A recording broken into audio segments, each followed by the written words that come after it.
nós estamos aqui no nosso terceiro encontro.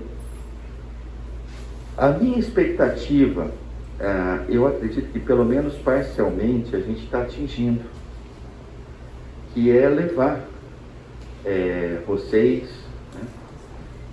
Não consigo saber se na totalidade ou não, mas com certeza alguns de vocês, pelas conversas que a gente tem tido no intervalo, pelas conversas que a gente tem no final, e até pelas conversas com alguns de vocês durante a semana, parece que a gente está conseguindo contribuir com a reflexão de vocês sobre a vida que cada um tem levado com o Senhor e com os outros. A gente vai continuar nessa toada. Eu preciso anunciar que ao longo dessa semana, a livraria me mandou um WhatsApp comentando que esse livro já está disponível lá em cima. Não peguei o valor, mas vocês podem regatear lá, porque aqui custa R$ 28,90, tá? Não, estou brincando, né? Mas enfim, se alguém te cobrar 280, você desconfia, provavelmente esse cara está lá como é que fala? De algoz ali na livraria. Mas enfim, está disponível. Sugiro a leitura, principalmente porque quando a gente está aqui conversando, quando a gente está aqui discutindo, compartilhando, eu tenho sempre a sensação de que eu estou entregando muito menos do que aquilo que está no livro. E isso não é à toa, né? O livro tem toda uma densidade que muitas vezes na classe a gente não consegue dar. Então sugiro imensamente que vocês leiam o livro. Bom,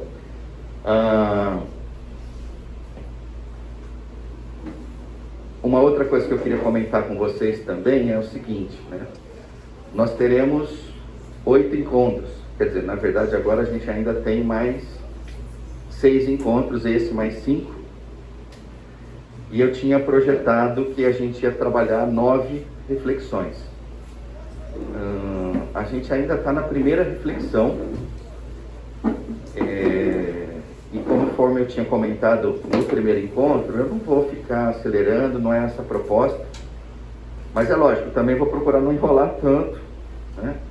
Ou pelo menos não enrolar em nada, mas nós vamos no passo que de alguma forma a classe acompanhe e que seja importante. Eu tive conversando com a Nelisa na semana passada. Falei, e aí, o que você achou da classe? Eu gostei demais, principalmente das contribuições de fulano, beltrano, ciclano, né? Eu achei aquela comentário assim bem legal, ao mesmo tempo fiquei meio chateado, porque ela achou que os comentários de vocês eram melhores. Eu tive essa sensação, entendeu? Mas aí eu tive que vencer o meu orgulho para dizer o seguinte: olha, que os comentários de vocês continuem chegando, tá? Talvez os comentários, as contribuições, o compartilhar de vocês de fato seja melhor do que a classe em si. Eu não tenho nenhum problema com isso. Sinto, né? Eu na verdade tenho um pouco sim, tá? Mas eu venço isso, não tem muito problema não, tá? Então eu vou continuar dando espaço para vocês. Afinal de contas, essa aqui é a igreja do Senhor. Então vamos começar com uma oração? Senhor Deus, muito obrigado, Pai. Muito obrigado pela mais essa oportunidade de estarmos juntos, reunidos como igreja, buscando, ó Pai, conhecer o Senhor melhor, suplicando ao Senhor que o Senhor venha estar trabalhando os nossos corações, que o Senhor possa estar quebrantando os nossos corações, nos deixando os nossos corações maleáveis àquilo que o Senhor espera de cada um de nós. Seja como marido, como esposa, como filho, como filha, como profissional, como empreendedor. Enfim, ó Pai, nas nossas atividades diárias, que a gente possa exalar o Teu bom perfume e que esses encontros aqui possam contribuir com isso. Essa é a nossa oração, em nome do Teu amado Filho, Jesus Cristo. Amém. Então vamos lá, gente. Só para para posicioná-los, eu espero que hoje a gente, até porque falta só um pedacinho, termine esse primeiro ponto aqui, cristianismo e cultura, e a gente possa ir para o segundo, que é religião, realidade ou substituto. Então, vindo para complementar esse primeiro ponto, vocês se lembram que a primeira vez eu trouxe um desenho que passou uma leitura de que valores e virtudes estavam em contradição. Aí a gente renovou o desenho para dizer o seguinte: olha, as virtudes, quando a gente olha para o contexto do Novo Testamento, elas devem superabundar, né? E em função disso a gente colocou os valores como base, até porque o próprio Senhor Jesus disse: olha, nenhum tio da letra eu vim aqui retirar, todos eles estarão mantidos, então os valores permanecem. Por outro lado, as virtudes vão superabundar e muitas vezes vão ser aquelas que vão nos identificar como cristãos, né? Então, posto isso, a gente comentou um pouco sobre o texto do Senhor Jesus em João 13, sobre um novo mandamento dou a vocês: amem-se uns aos outros, como eu os amei. Vocês devem amar-se uns aos outros, com isso todos saberão que vocês são meus discípulos, se vocês se amarem uns aos outros.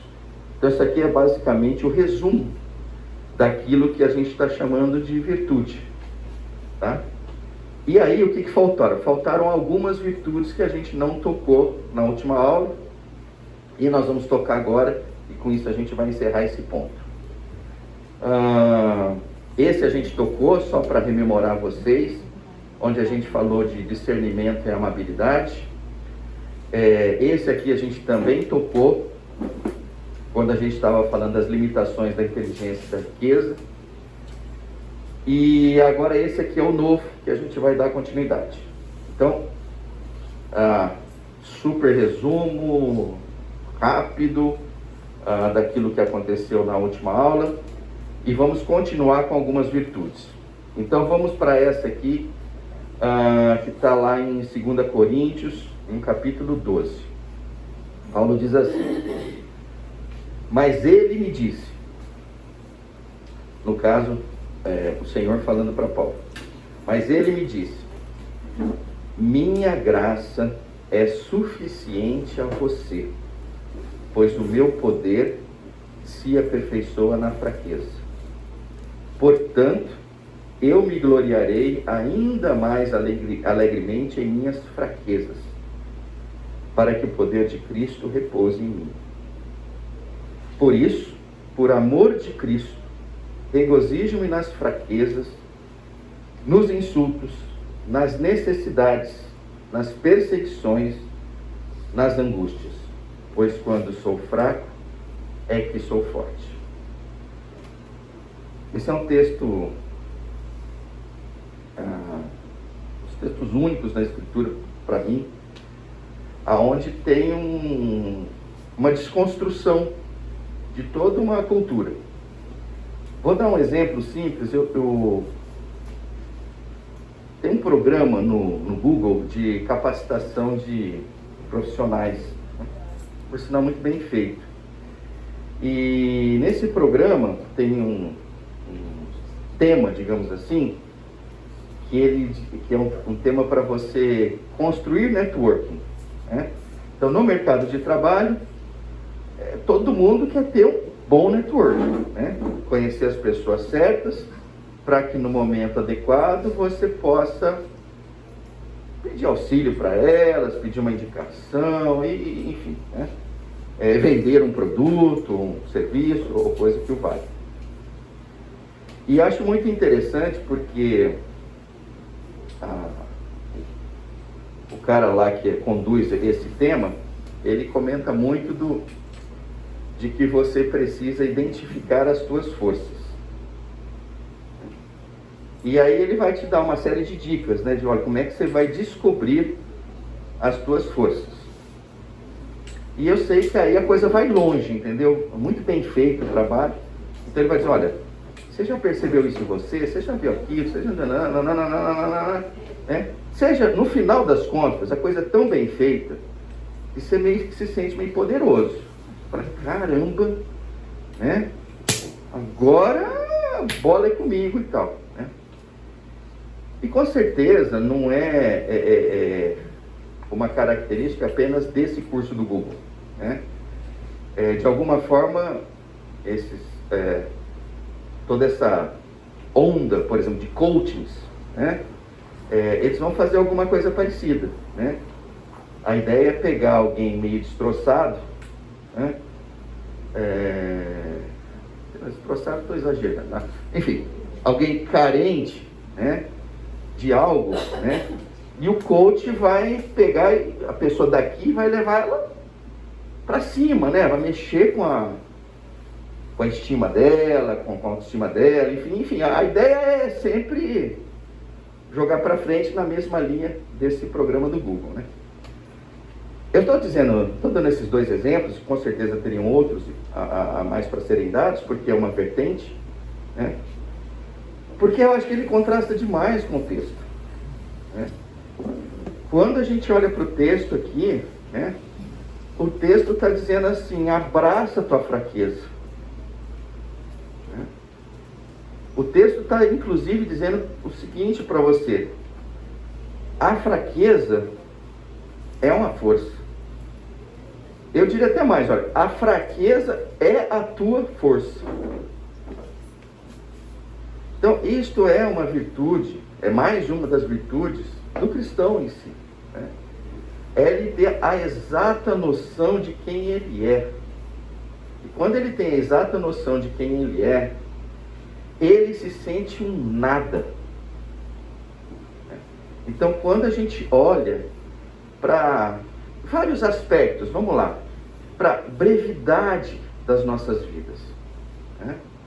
Alguns são muito jovens, talvez não tenham ainda se confrontado com isso, né? Porque acreditam que tem uma vida longa pela frente, e muito provavelmente terão, né? Outros que estão aqui já olham e falam assim: olha, pelo menos metade da vida, né, parece que ela já foi, eu já estou no segundo tempo, né? Então, nesse sentido, a brevidade da vida nos enfraquece, né? Saber que, olha, aquilo que eu faço, se eu não passar o bastão para alguém, né, muito provavelmente não vai ser dada continuidade no que eu estou fazendo, simplesmente porque eu não vou ter mais as forças necessárias, ou eventualmente nem vou estar mais aqui. Então, a brevidade da vida nos enfraquece. Outra coisa que eu acredito que, quando a gente começa a refletir, nos enfraquece, é o aspecto da nossa influência na vida de pessoas muito queridas a nós. Então, às vezes essa pessoa é o seu marido, às vezes é a sua esposa, muitas vezes são os nossos filhos, né? Aonde a gente olha e fala: poxa vida, eu sou extremamente fraco, né, para poder conduzir o meu filho no caminho que eu gostaria de conduzir. Isso brota uma fraqueza imensa no coração. Isso brota uma sensação de desconforto absurdo, né? Então, é mais um aspecto de que você olha e você fala: poxa vida, eu sou fraco, eu não tenho capacidade sequer para influenciar esse pirralho aqui, que é o meu filho.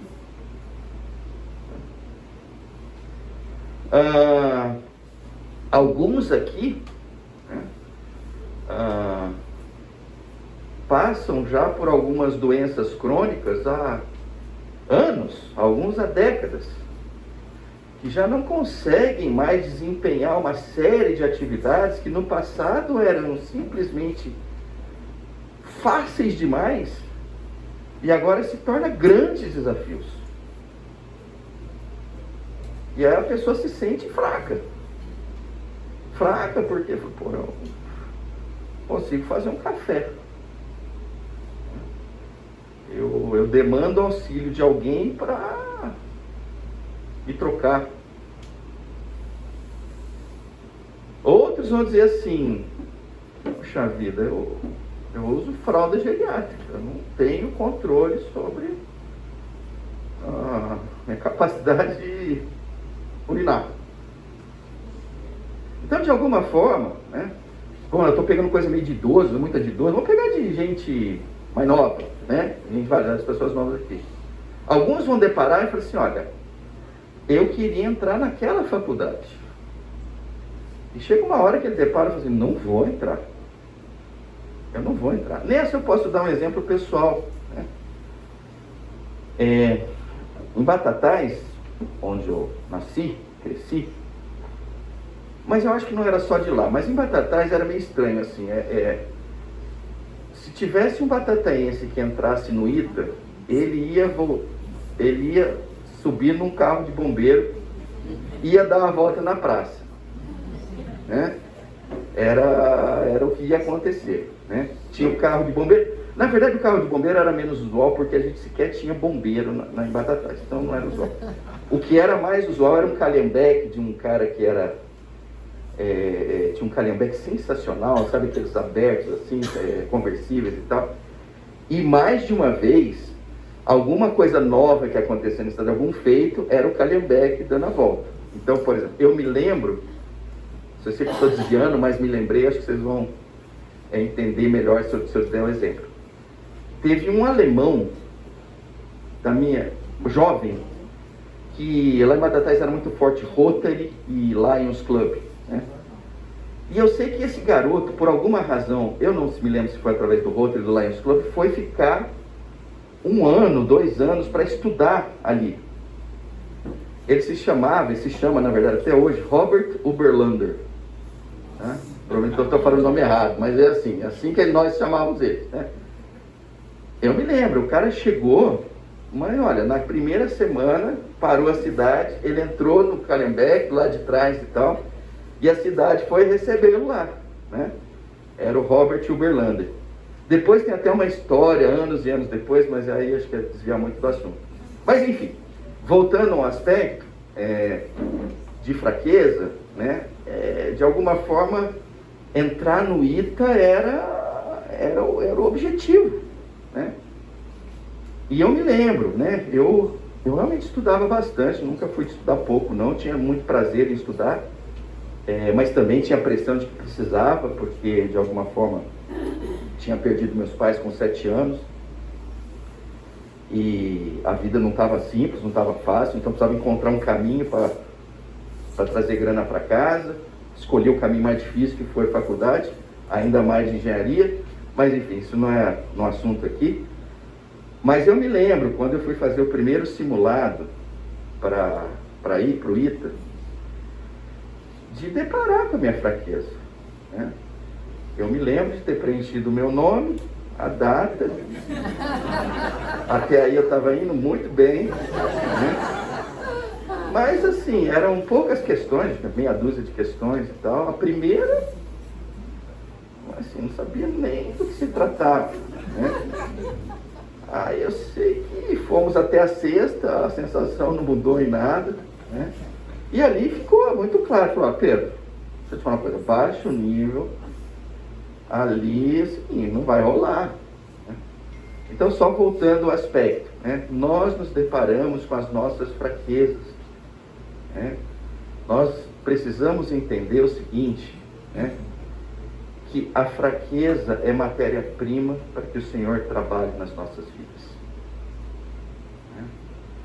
né? Isso é algo recorrente, isso é algo que transcende gerações, isso é algo que não tem sombra de mudança, parece que nas próximas vai continuar do mesmo jeito, né?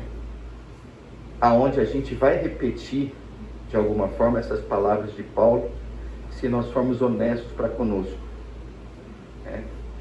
Que é de dizer o seguinte, olha, bom, vamos lá, que no caso aqui Paulo transcende, na verdade esse texto aqui, eu estava pensando em alguns versos antes e depois, mas vamos ficar no texto aqui, né? Aqui, então, voltando, Paulo entendeu isso, né? Aqui tem uma compreensão de Paulo, e essa compreensão de Paulo não o deixa triste, né? essa compreensão de Paulo, na verdade, o deixa pronto para fazer aquilo que o Senhor gostaria que ele fizesse. Então, quando a gente pega aqui na segunda parte do verso 9, quando ele diz assim: portanto, eu me gloriarei ainda mais alegremente em minhas fraquezas, para que o poder de Cristo repouse em mim. A leitura que dá é assim: graças a Deus, graças ao Senhor, que me revelou a minha fraqueza. Eu estou alegre por isso. Eu estou contente por isso.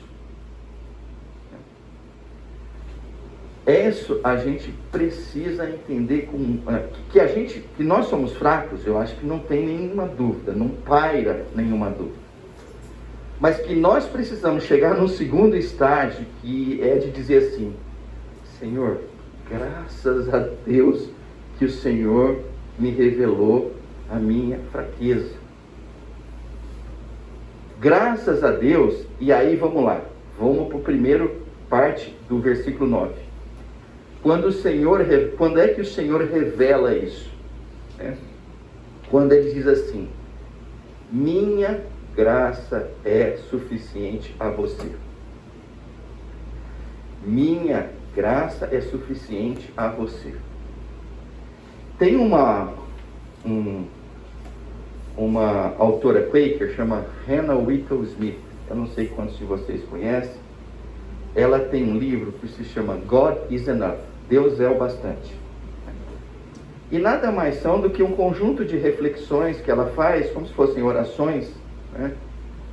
Alguns são pequenos contos, que ela comenta do relacionamento dela com o Senhor. E num desses contos ela diz assim, né, que ela tinha em autoestima um pastor, um líder espiritual, né? E quando ela teve um grande problema, ela foi até ele para falar: olha, esse cara vai me ajudar a resolver esse meu problema, né? Diz que ela chegou lá com uma grande expectativa,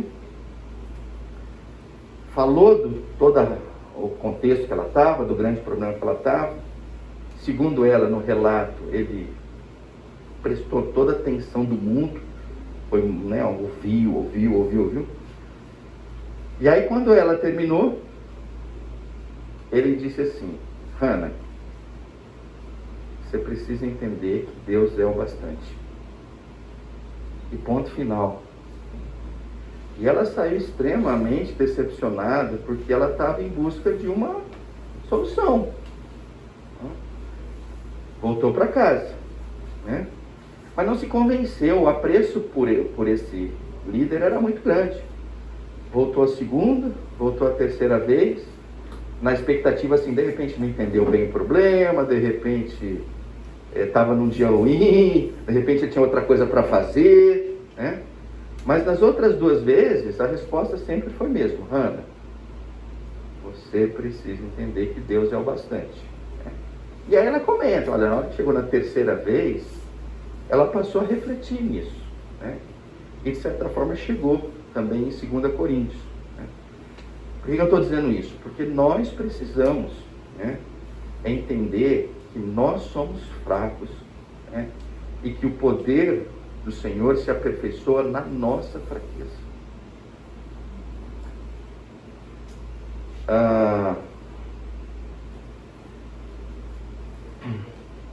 Vamos lá.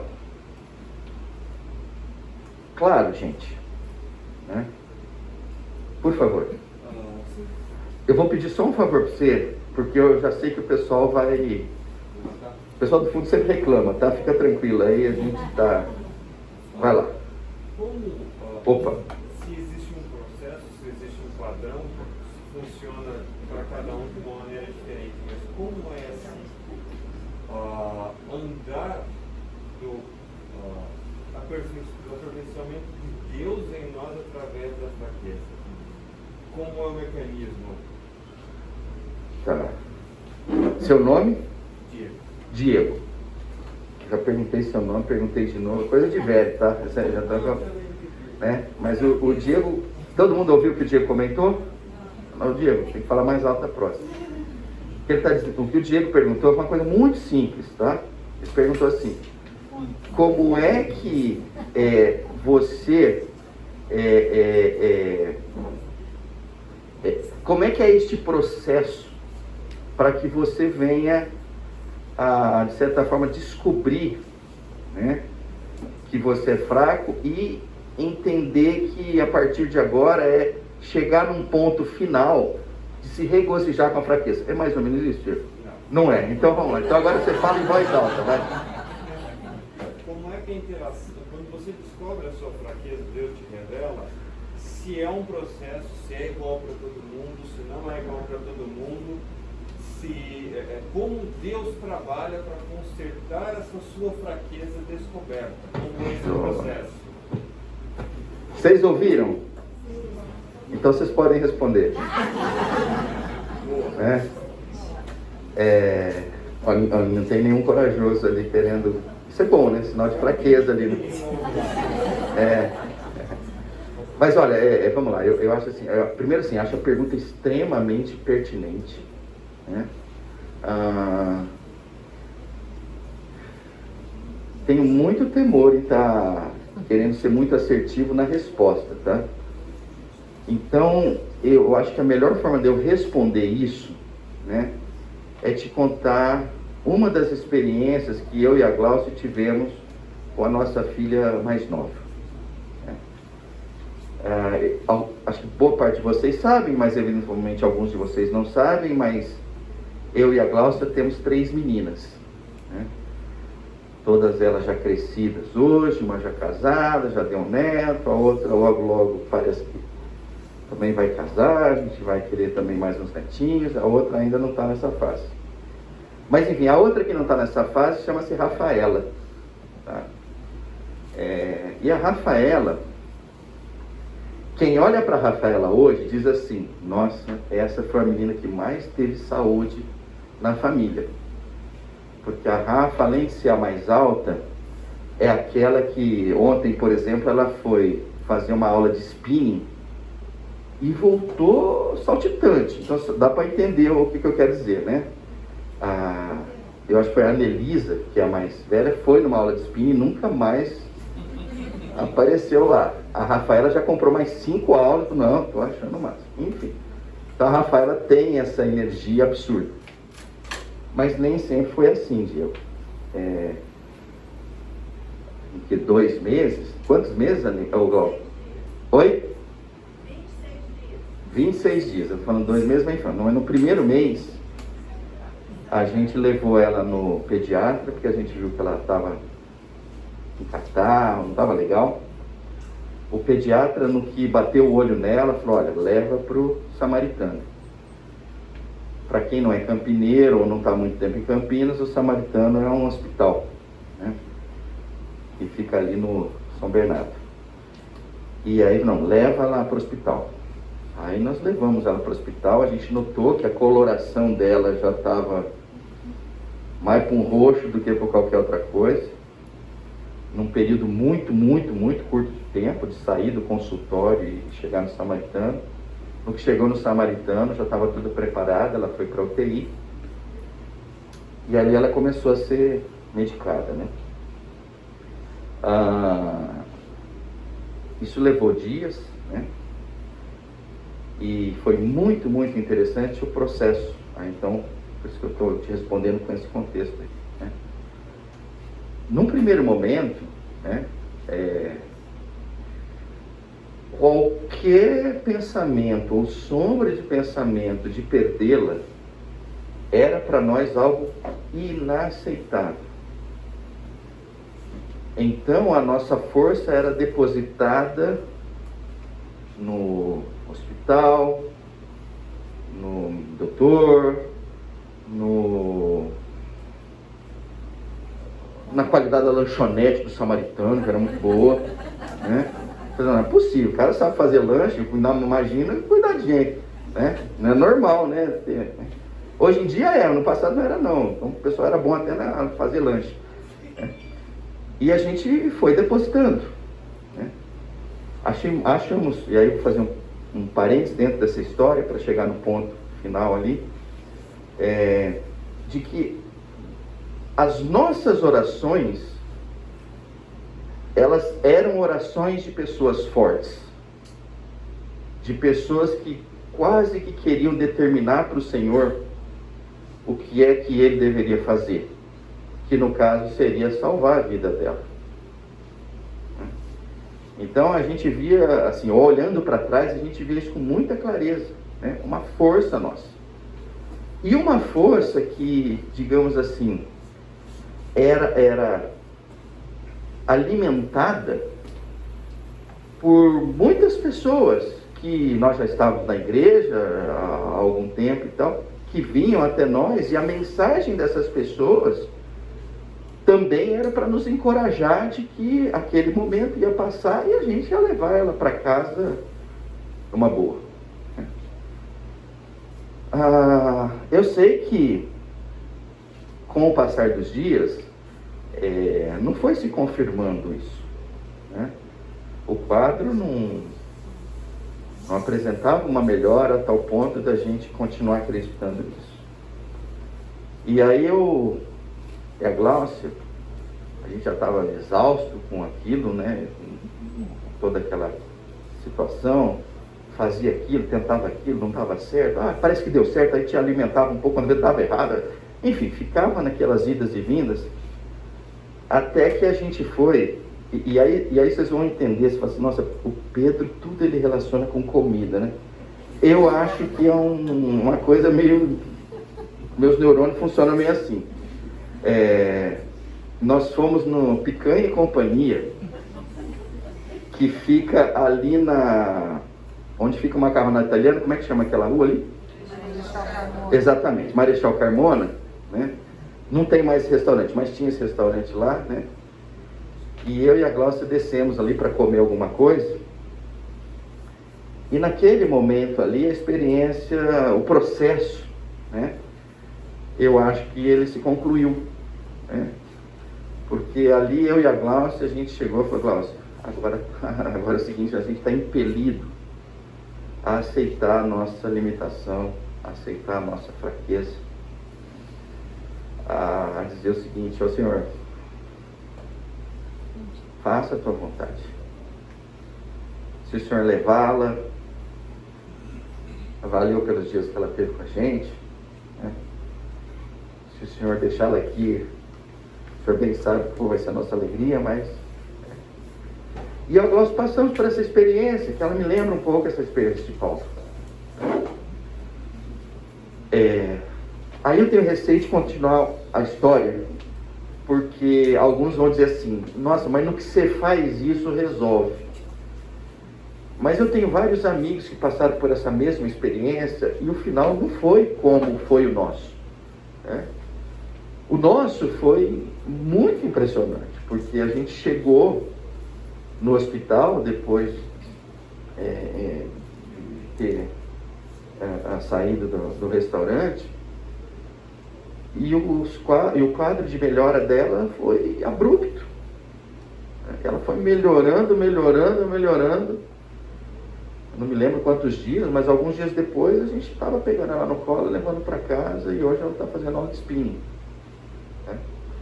Mas eu tenho muito receio de contar o final dessa história, né? Porque o final dessa história, ela pode nos levar ao engano, né? De que, olha, é só você fazer esse joguinho com Deus que funciona, né? Mas eu diria o seguinte, não funciona. Deus não entra nos nossos jogos mentais, nos nossos jogos intelectuais, né? Se a coisa não vier com todo o coração, toda a alma, todo o entendimento, toda a força, não funciona. Então, vamos lá. Diego, é bem provável que eu não tenha respondido a tua pergunta, né? Mas eu diria o seguinte, é um processo, então nisso eu concordo contigo, é um processo, né? Vamos pegar um exemplo melhor do que o meu da Gláucia? Vamos pegar o exemplo de Paulo. Paulo lutou com essas dores. Paulo não queria essas dores. Eu fico a imaginar o seguinte, né? Se eu fosse Paulo, Falei, Senhor, o Senhor não está entendendo. Eu vivo para o Senhor. Né? Olha, o que o Paulo falou assim, para mim, como é que é? O morrer é lucro. Né? Ou seja, era uma pessoa completamente entregue. Então eu fico imaginando para ele assim, mas Senhor, eu já estou do teu lado. Para que essa dor? Tira! Tira! Tira! Então, neste processo, o Senhor chegou e falou assim, você, no meu caso, no teu caso, vai ser com dor. E ele teve a mesma compreensão que eu e a Glaucia tivemos, mas no caso dele, pelo menos não há referências de que a dor foi retirada. Então, vamos lá.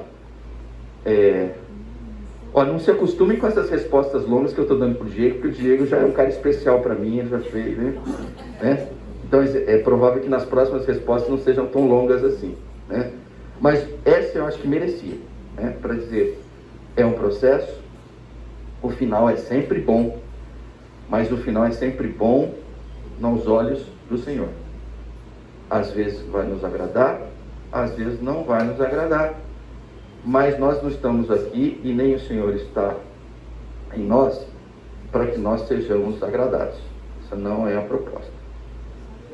Henrique, mais alto que agora é a gente que não está ouvindo aqui. Eu acho que tem um texto em Daniel que esse aí vai morrer ou não vai morrer, Deus vai fazer ou Deus não vai fazer. Eu acho que tem um texto em Daniel que nos ajuda muito nesse aspecto. É quando aqueles camaradas estão para ser atirados dentro da fornalha, né? Pelo fato de não ter aceitado uma ordem do rei babilônico. E eles falam assim, se formos atirados na fornalha em chamas, o Deus a quem prestamos culto pode livrar-nos, e ele nos livrará das suas mãos, ó rei. Mas se ele não nos livrar, saiba, ó rei, que não prestaremos culto aos teus deuses, nem adoraremos a imagem de ouro que mandaste erguer.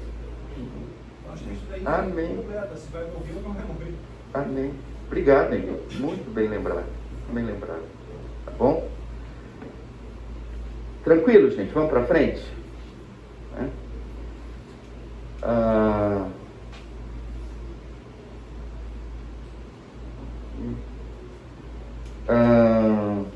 Então vamos lá. Com isso a gente vai fechar o nosso aspecto das virtudes, né?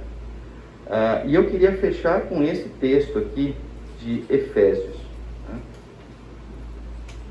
Que isso seja interiorizado por nós a cada dia. Eu acredito que para muitos de nós tem sido. Então a dica aqui não é exatamente para começar, a dica é mais para continuar, né? E eventualmente para um ou outro, mas um negócio assim, olha, eu não estou nesse caminho, queria começar, né? Então eu diria assim, olha, então vem conversar comigo, com algum irmão ao lado e tal, para entrar nesse grande desafio aí, de que é servir o Senhor. Então ali Paulo diz assim, quanto à antiga maneira de viver, vocês foram ensinados a despir-se do velho homem que se corrompe por desejos enganosos, a serem renovados no modo de pensar e a revestir-se do novo homem, criado para ser semelhante a Deus em justiça e em santidade provenientes da verdade. Então nós precisamos entender que, sem exceção aqui, todos nós tínhamos uma antiga maneira de viver. Nós vivíamos para nós. Nós vivíamos focados nos nossos interesses, né? Mas o novo homem, a nova mulher, já não vive para os seus interesses. E quando a gente comenta isso, a gente nota a dificuldade. Por quê? Porque ainda, apesar de sermos novos homens, novas mulheres, né, Satanás ainda vai trabalhar para tentar trazer de volta o velho homem, a velha mulher, né? Nós não podemos abrir espaço para isso, porque nós já não pertencemos a nós mesmos. Nós pertencemos ao Senhor. Nós precisamos entender isso. Nós não pertencemos a nós mesmos. Quando nós optamos pelo Senhor Jesus, o Senhor Jesus disse, olha, agora tudo que você tem é meu, tudo que você é meu. Você vive para mim. Isto é o novo, né? E se a gente olhar com carinho, a gente vai ver que é extremamente novo e extremamente contra a cultura de tudo que você vai ver no mundo. Vamos para o intervalo e eu vou dizer para vocês o seguinte, a gente terminou o nosso primeiro encontro, 2 encontros e meio depois, e na segunda parte a gente vai começar o nosso segundo encontro, tá bom? Para quem estava olhando aqui para a tela, deve ter percebido que eu estava numa dúvida aqui, né? Mas já resolvi comigo mesmo, mas eu vou dizer para vocês aqui o que aconteceu.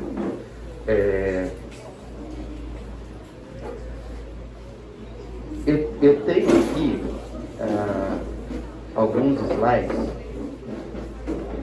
só sobre o caminho das virtudes, tá? E assim, esses slides aqui eu preparei porque eu falei, puxa vida, eu acho que se eu tocasse só naqueles pontos lá, talvez não daria tempo, aliás, talvez sobraria tempo no primeiro encontro. Pois eu agora olhando, eu falei assim, poxa vida, nós já estamos 2 encontros e meio e eu não preciso passar por isso aqui. Mas eu acho que tem muito valor. Então o negócio é o seguinte, esses próximos slides, eu vou passar assim, e não vou falar nada, eu vou ficar neles alguns segundos, né? Só para vocês verem que isso vai estar no material, que aliás eu não discuti como é que eu tenho que entregar o material para vocês. Alguns já me pediram, é certo que não foram muitos, mas alguns pediram, mas cadê o material, cadê o material? Então nós vamos combinar um lugar para deixar esse material, né? Não, então, no site, é que às vezes no site não vai logo depois. Não vai, tem uns dias aí. Exatamente. Então, no site com certeza vai estar, mas alguns querem assim, mas eu queria agora para tarde. Tem um Google Drive aí, compartilha. Mas se eu falar Google Drive, eu acho que vai ter gente aqui que vai falar assim, mas como é que entra nesse negócio aí, então, como é que faz isso, vai fazer Vocês isso? são espertos hoje em dia. Oi? Se for ter 8 mega, vai via Zap. No WhatsApp, né? Então é o seguinte, então acho que a melhor coisa é o seguinte, ó. Se o arquivo for até 8 mega. Não, eles são pequenos, você vê que não tem vídeo e tal, é só texto, é coisa rápida, né? Ó, então eu vou fazer uma coisa aqui. Não sei se ficou pequeno aí, tá dando para ver? Fundo? Dá para ver? Então é o seguinte, ó, me acrescentem no...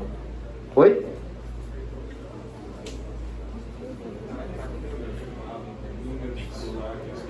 Por causa da câmera não vai ser suficiente, né? Não, celular público, YouTube. Tá filmando. Entendi. Ih, mas agora já foi. Não, a gente tem que pedir para editar, né? Acho que não está indo direto, tá bom. Então eu vou pagar rapidinho aqui, tá bom?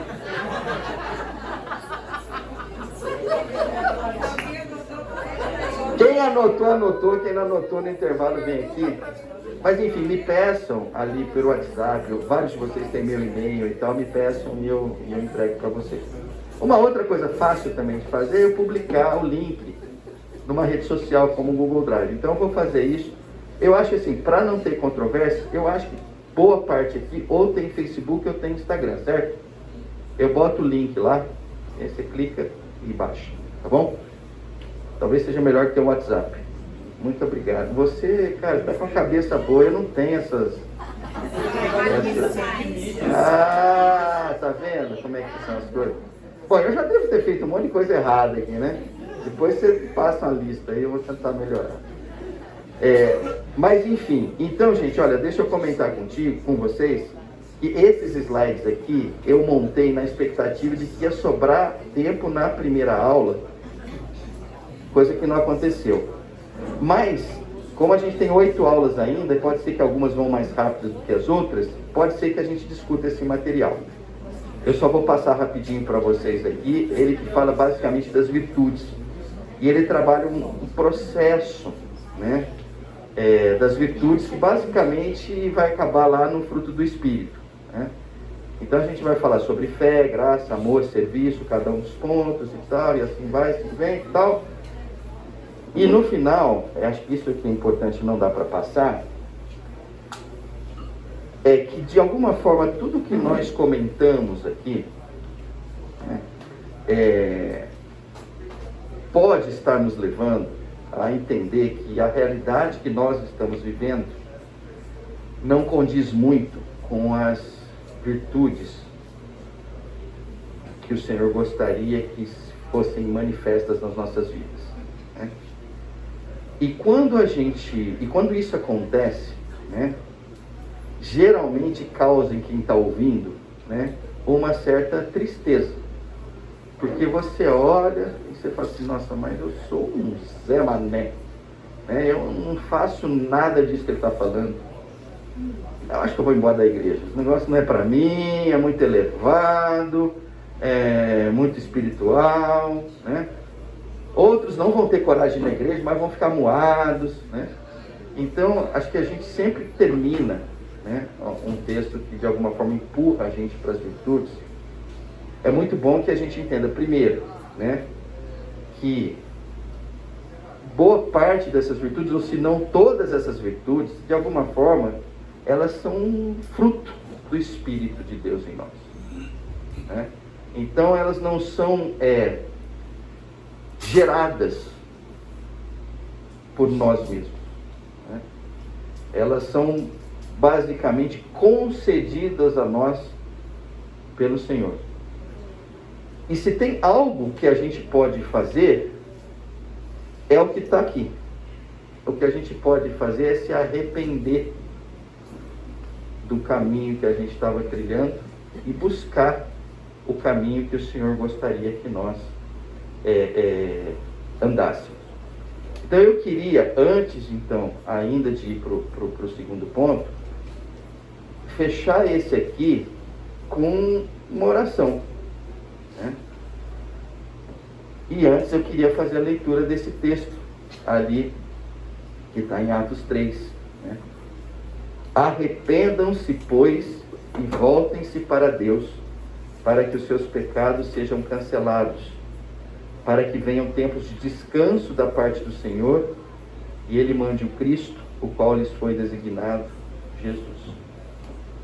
Então é mais uma mensagem de arrependimento, tal como teve mensagem de arrependimento no início do ministério do Senhor Jesus, ali com João Batista, né? Então, vamos à oração. Senhor Deus, nós queremos confessar ao Pai os nossos pecados, nós queremos confessar os nossos erros, queremos confessar ao Pai, muitas e muitas vezes, ó Pai, nós apagamos o Teu Espírito, nós não deixamos Ele se manifestar. Pai querido, nós queremos reconhecer as nossas fraquezas, sejam as que estão no corpo, as que estão na alma, as que estão no espírito. Nós dependemos do Senhor para tudo. Assim como o Senhor comenta, ó Pai, se nós não estivermos ligados à videira, nós não vamos conseguir fazer nada. Nós entendemos isso, nós aceitamos isso. E que o Senhor, ó Pai, possa operar em nós a partir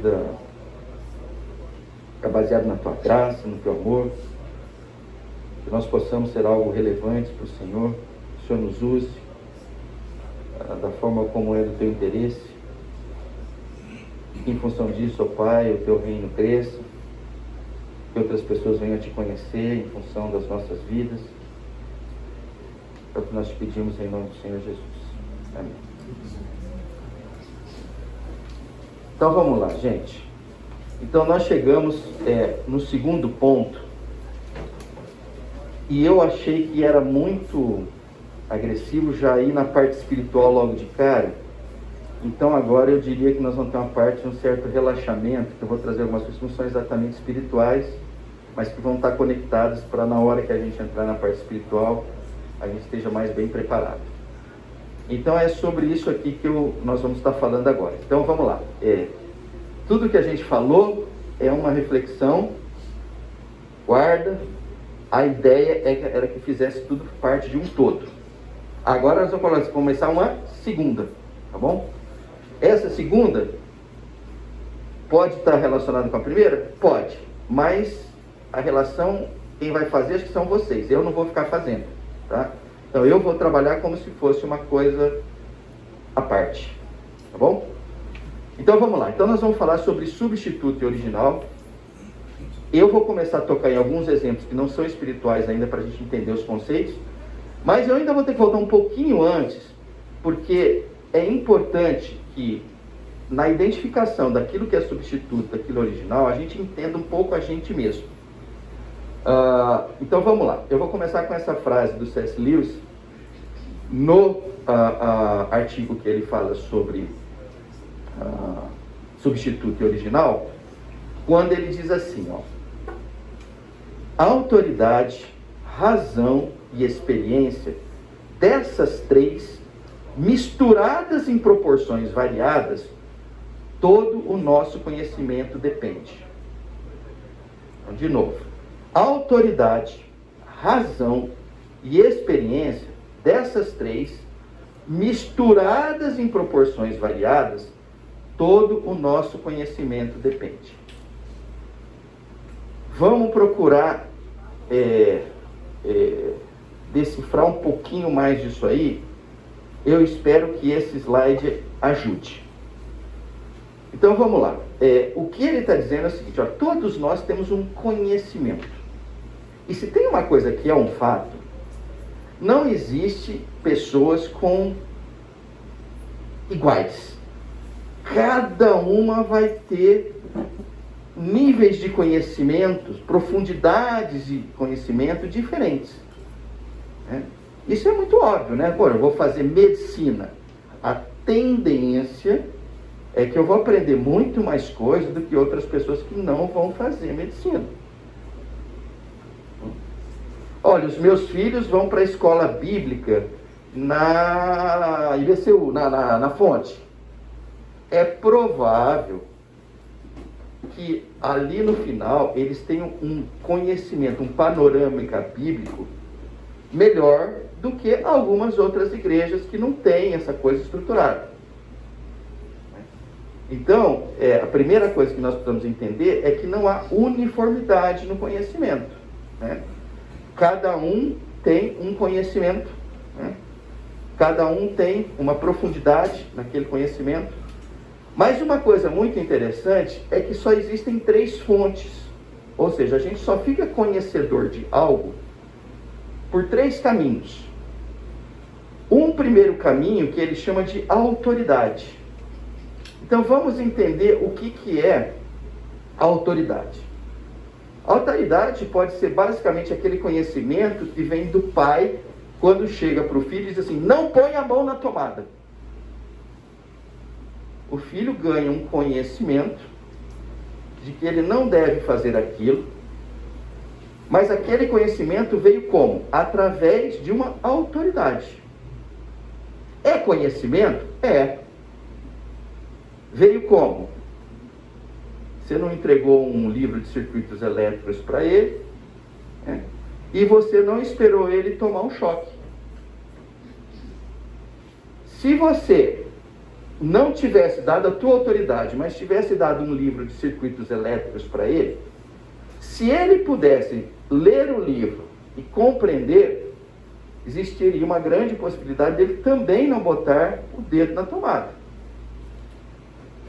Ou o terceiro aspecto, ele botou o dedo na tomada e levou um tremendo de um choque. Aí ele ganhou um conhecimento baseado na experiência. Então, este exemplo, ele vale para tudo nas nossas vidas. Né? Para tudo nas nossas vidas. O conhecimento tem estas três fontes. E o ponto que a gente quer chegar aqui é o seguinte. Essas três fontes, elas variam de pessoa para pessoa, E elas variam de comunidades para comunidades. Então vamos pegar lá, vamos pegar um exemplo, vamos lá, vamos pegar um exemplo de uma família onde tem um pai autoritário, né?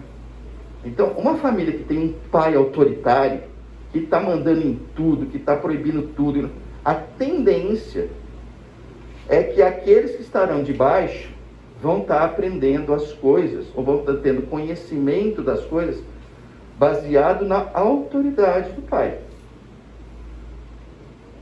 Então você tem ali o quê? Uma família que optou por ganhar conhecimento a partir daquele contexto.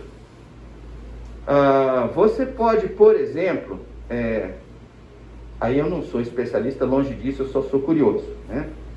Vocês tem vários métodos para ensino de crianças, não tem lá o montessoriano, isso, aquilo e tal, e pá. Se vocês olharem para aquilo também, a hora que você começa a olhar, fala, isso aqui dá um valor maior para o experimental. Isso aqui dá um valor maior para a autoridade. Olha, isso aqui dá um valor maior. Em praticamente por onde você olhar, você vai enxergar que muitas vezes nós acabamos sendo definidos em função de nós mesmos e de um ambiente onde nós estamos, né? Eu vou pegar um exemplo.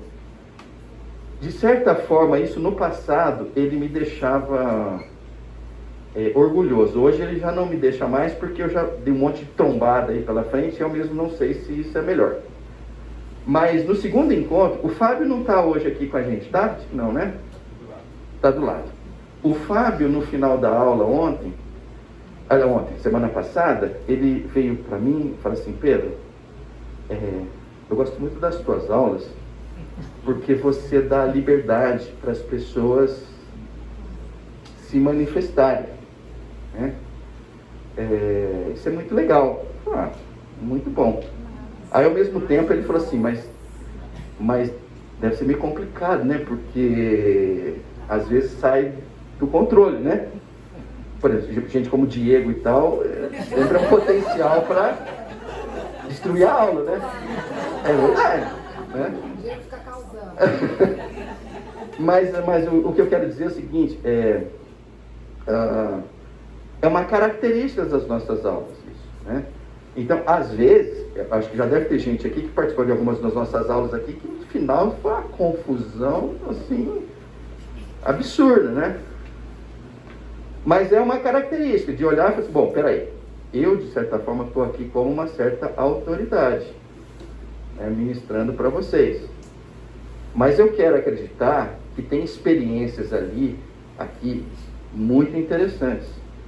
Então, tragam essas experiências e compartilhem com a gente. Então, de alguma forma, isso denota uma característica de aula. Isso não a faz melhor ou pior. Ela só a faz assim, é a característica dela. Até mesmo porque aqueles que já estão lá na igreja há algum tempo, já tiveram aulas, por exemplo, com o Timão. Quem teve aula com o Timão? Levanta a mão. Tá, então vai precisar explicar, né?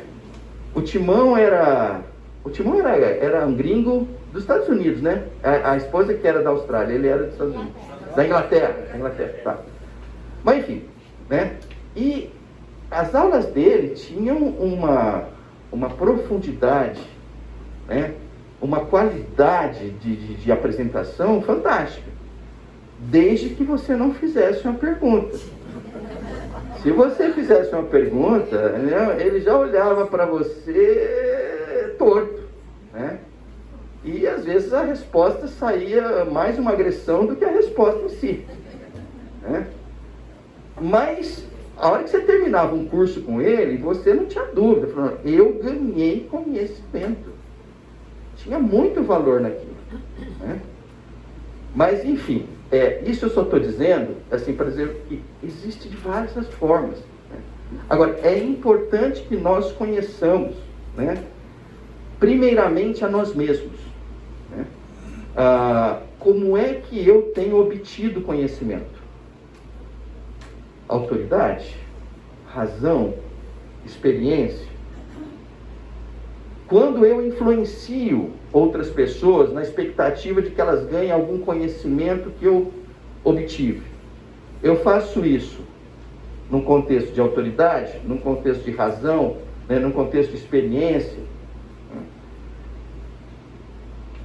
Então vamos lá, eu não quero falar nada além disso, eu só preciso que vocês compreendam que assim também era no contexto das Escrituras. Isso não muda, isso é meio que o DNA da vida, né? Então eu peguei alguns textos aqui, né, de alguma forma para salientar esses 3 pontos, né? Então um dos textos aqui vai tocar o contexto, vai tocar o contexto da autoridade, né? Quando Jesus diz assim: então Jesus aproximou-se deles e disse: foi-me dada toda a autoridade nos céus e na terra. Portanto, vão e façam discípulos de todas as nações, batizando-os em nome do Pai, e do Filho e do Espírito Santo, ensinando-os a obedecer tudo o que eu ordenei a vocês, e eu estarei sempre com vocês até o fim dos tempos. O que eu quero me fiar aqui é naquilo que está em vermelho hoje. É o Senhor dizendo assim: olha, eu tenho autoridade. Vocês devem me ouvir. Vocês vão ganhar conhecimento comigo, porque eu tenho autoridade. Existe um outro trecho lá no começo de Mateus, quando o Senhor vai pregar na sinagoga, e o pessoal nota que o ensino dele é diferente dos fariseus. Não sei se vocês se lembram disso. Ele diz assim: o pessoal ficava encantado porque ele ensinava com autoridade, né? Então, uma parte do conhecimento que nós vamos ter, sem dúvida alguma, vai ser em função de ouvir uma autoridade, né? Vamos lá, nós passamos por essa pandemia, né? Ou estamos passando, dependendo do ponto de vista, né? E o que apareceu ao longo dessa pandemia? Pessoas com autoridade para falar da pandemia, né? Então elas falavam da pandemia como alguém que tinha autoridade. E assim é para tudo, né? Hoje nós estamos vivendo aquela coisa absurda, né, que de alguma forma mexe com a gente, que é a guerra, né? E às vezes você vai ouvir ali pessoas que têm autoridade, pessoas que entendem aquele conflito, né? Então é natural que muitas vezes, para que a gente obtenha o conhecimento, a gente vá procurar alguém com autoridade no conhecimento, que geralmente é o quê? Né? É uma pessoa ou que viveu um conflito parecido, ou uma pessoa que estudou pra caramba, né? Então ela também, para ser autoridade, foi dado um título a ela, que pode ser a autoridade, foi dado um conhecimento experimental, que foi um outro lance, ou foi dado para ela, assim, ela fez estudos suficientemente grandes para poder compreender aquilo. O segundo é razão, né? Então, autoridade, de alguma forma tocamos, vamos tocar o contexto de razão. Esse está lá elogio, né, aos bereanos, né? Quando é dito assim: os bereanos eram mais nobres do que os tessalonicenses, pois receberam a mensagem com grande interesse, examinando todos os dias as Escrituras, para ver se tudo era assim mesmo. Então, aqui tem praticamente um julgamento aqui. Fala, olha, Bereano era melhor do que Tessalonicense. Então, se de alguma forma o que tinha em comum, que os dois entendiam que uma autoridade iria ensiná-los, olha a postura diferente dos bereanos, né? Examinando todos os dias as Escrituras para ver se tudo era assim mesmo. Isso é legal, né? Ou seja, é um incentivo a você buscar, como está lá em Romanos 12, né? Um culto racional.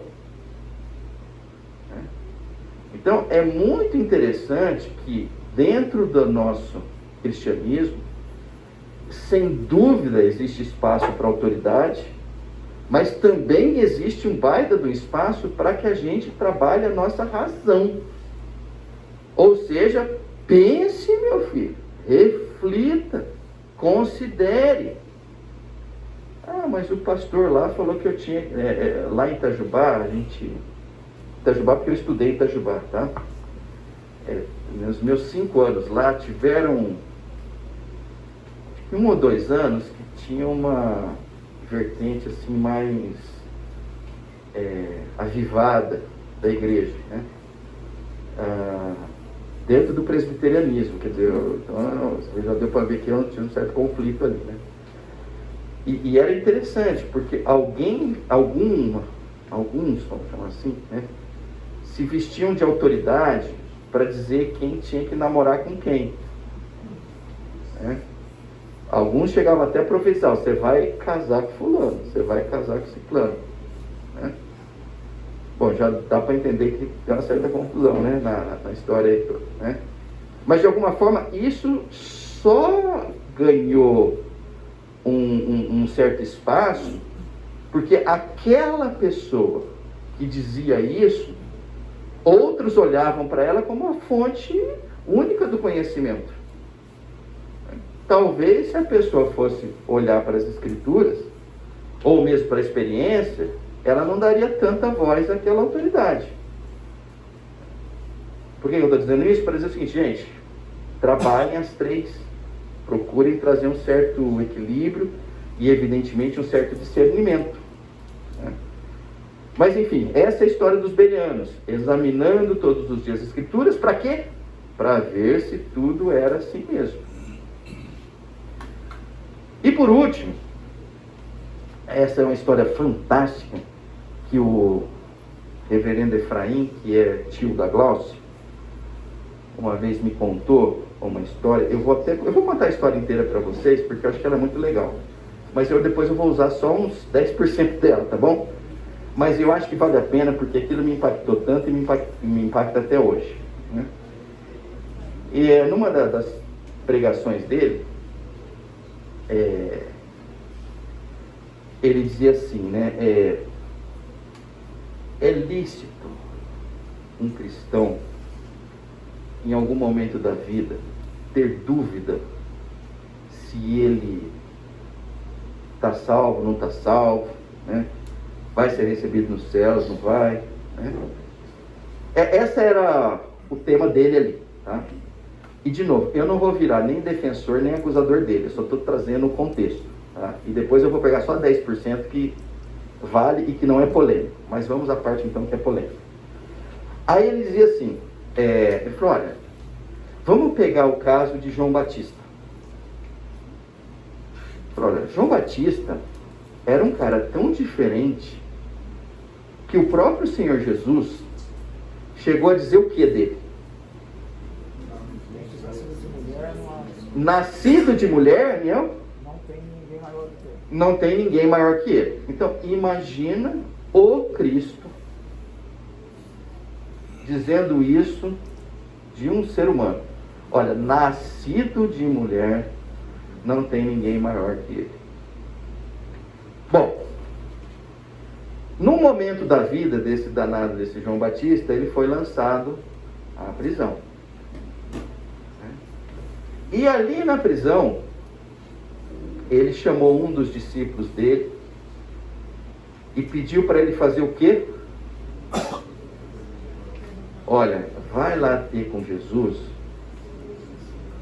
confirma se ele realmente é o Cristo.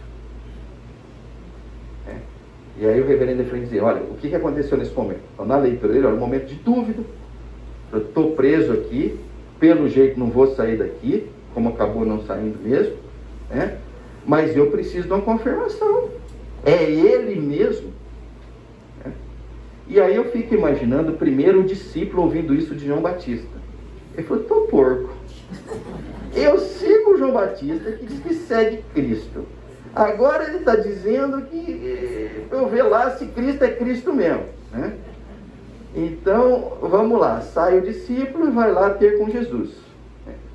Então, isso já é um certo espanto para mim. Né? Se eu fosse o discípulo, eu estou fora desse João Batista. Nem ele sabe, imagine eu. Eu não vou mexer com esse negócio, não. Né? Mas ele foi lá, obedeceu. Né? Chegou para o Senhor Jesus. Aí acontece, de certa forma, na minha visão também, um outro absurdo.